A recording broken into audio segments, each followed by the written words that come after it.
నాకు 2005 సంవత్సరంలో మ్యారేజ్ అయింది. నేను ఇంటర్ వరకు చదువుకున్నాను. నాకు ఒక పాప, ఒక బాబు. మా వారు మామూలు వ్యవసాయం పని చేస్తూ ఉంటారు.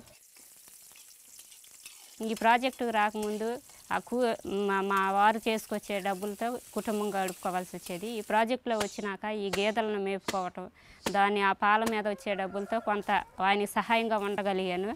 అదేవిధంగా దానికి తోడు ఇంకొక పాడి గేదెను కొనుక్కున్నాను. ఈ సంస్థ తరఫున కొంత మాకు ధనాన్ని ఇచ్చి ఉన్నారు వాటి మేత కొరకై. దాంతోపాటు కొంత మేము వేసుకొని ఇంకో గేదెను కొనుక్కున్నాము.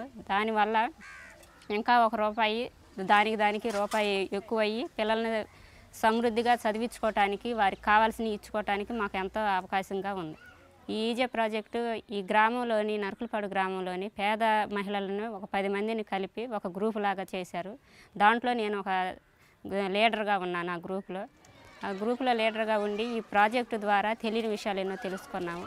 ఈ ప్రాజెక్టులో ముఖ్య ఉద్దేశం ఏంటంటే పేదవారు అయి ఉండి గేదెలు ఉన్నవారిని ఈ ప్రాజెక్టులో తీసుకోవడం జరిగింది. ఈ సంస్థ వారు మాకు అనేక విషయాలు తెలియజేస్తున్నారు. లేడీ డాక్టర్స్ చేత మా ఆరోగ్య పరిస్థితులు కూడా తెలుసుకోగలిగాము. ఈ పశువుల డాక్టర్స్ వచ్చి మాకు పశువులు ఏ విధంగా పోషణ విలువలు పెంచాలి, పశువులకి ఏ దానా వేస్తే వాటికి మంచి ఆరోగ్యం ఉంటుందనే విషయాలు కూడా మాకు తెలియజేయడం జరిగింది.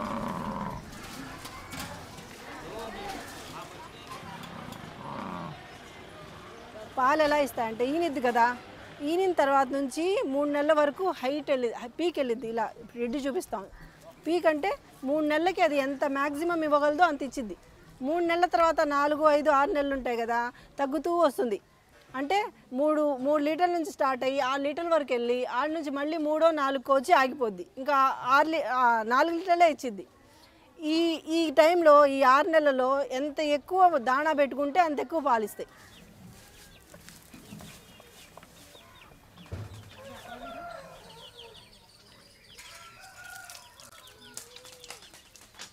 వచ్చి చెప్పడం ద్వారా వాళ్ళకు కూడా కొన్ని విషయాలు తెలుస్తున్నాయి. మా భర్త గారు కూడా ఏ ప్రాజెక్టు విషయంలో ఏ పనికి ముందుకు వెళుతున్నా కానీ నాకు ప్రోత్సాహంగా ఉండి, నాకు తోడుగా ఉండి ప్రతి ఒక్క విషయంలో నన్ను ప్రోత్సహిస్తూ ఉంటారు. రోజు ఉదయాన్నే లేవగానే గేదెల దగ్గర శుభ్రం చేసేస్తాడు ఆయన. చేసి పాలు తీస్తారు. వాటిని కొన్ని పాలు ఇళ్ళ దగ్గర అమ్ముకొని కొన్ని పాలు కేంద్రం దగ్గరికి తీసుకెళ్తాం, సంగం డైరీ వారి దగ్గరికి.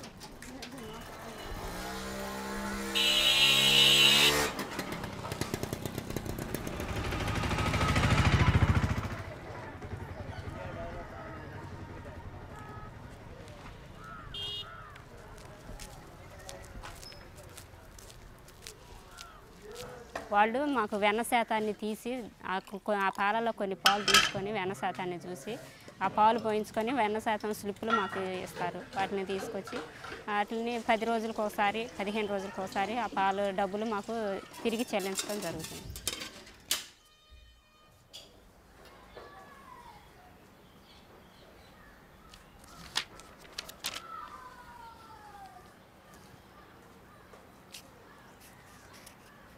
We are not just touching the women alone. So we are also looking at the men, the husbands coming together as group, and how are they going to support this endeavor, the women's endeavor. I think complementing each other is very, very important. When we look for an equal society, it's not just giving attention to one part of the humanity, but it is important also the other part of the humanity. While we say they are the oppressors, why not address the oppressors themselves?